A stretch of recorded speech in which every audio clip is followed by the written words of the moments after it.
Today you are in for a treat because we are making the yummiest crème caramel flans ever. This is one dessert that literally makes my knees go weak. It's soft and smooth, rich and creamy, and just so darn good.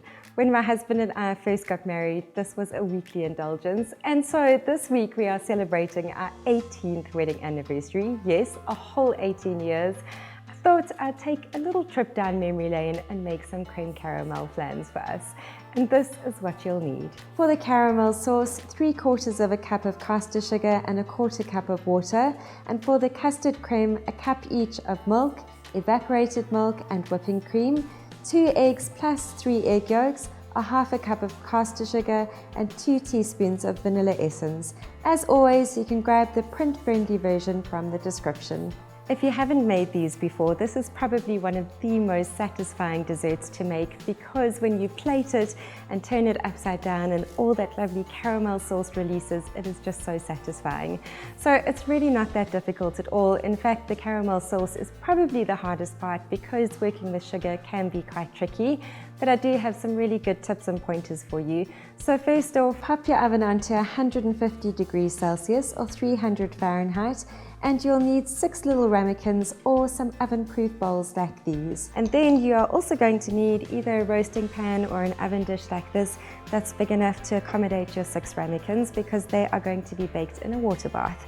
So we'll start with the tricky part and make the caramel sauce first. So you can add your caster sugar and water into a heavy base saucepan and place it on a stove top on a medium to low heat. Give it a quick stir to spread the water and then leave it without stirring until it boils and turns a rich amber color. It takes a good 15 minutes or so. Alright, so now for some troubleshooting. If your heat is too high, the water will boil off too quickly and the caster sugar will crystallize.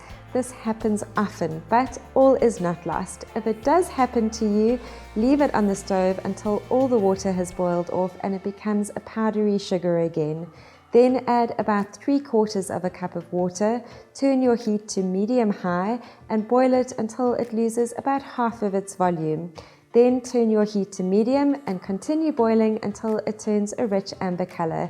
It should look shiny and translucent, not dull and cloudy. Then remove it from the heat, give it a stir and coat the bottom of the ramekins with it, dividing it equally between them. Give it a swirl. The sugar should coat roughly 1/3 of the sides. You'll notice that it hardens as soon as it touches the ramekins. That's perfect and just how it should be.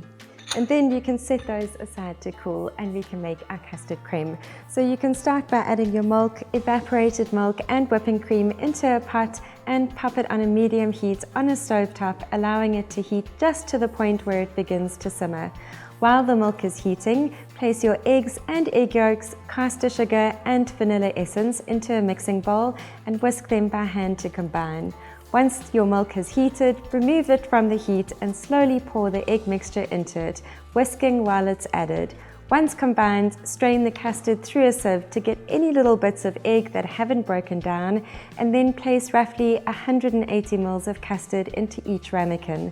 Pour some warm water into the roasting pan, filling to about halfway up the sides of the ramekins, and then carefully place it on the middle shelf of your oven and bake for 35 to 40 minutes until the custard is cooked through and not wobbly in the middle. These came out absolutely perfectly. So I'm working pretty quickly and I want to get these covered while they are still hot because they need to go into the fridge and set overnight. Why is it we have to wait so long for the best things? Then to plate them, gently run a knife around the top edge, place a bowl or plate over the top, flip them upside down and gently shake from side to side until it releases. It is so satisfying, and look how the sauce pours out over the top. Absolute perfection. Thanks so much for watching, guys, and husband, happy 18th wedding anniversary. I know you are going to absolutely love these. And then I will catch you guys in 2 weeks again. I've decided to change my schedule and post every second Sunday because I do have another day job where I design and maintain websites. I've taken on this really big project and currently I'm working 6.5 days a week and I just really can't maintain this pace. So I'm really sorry, especially to those of you that watch religiously every week. But unfortunately, sometimes you have to follow the bacon before you have dessert. So thank you very much for your support on this channel and being here and watching every week, but I promise you will still see me every second Sunday. And thanks so much for watching. Until then, take care and God bless.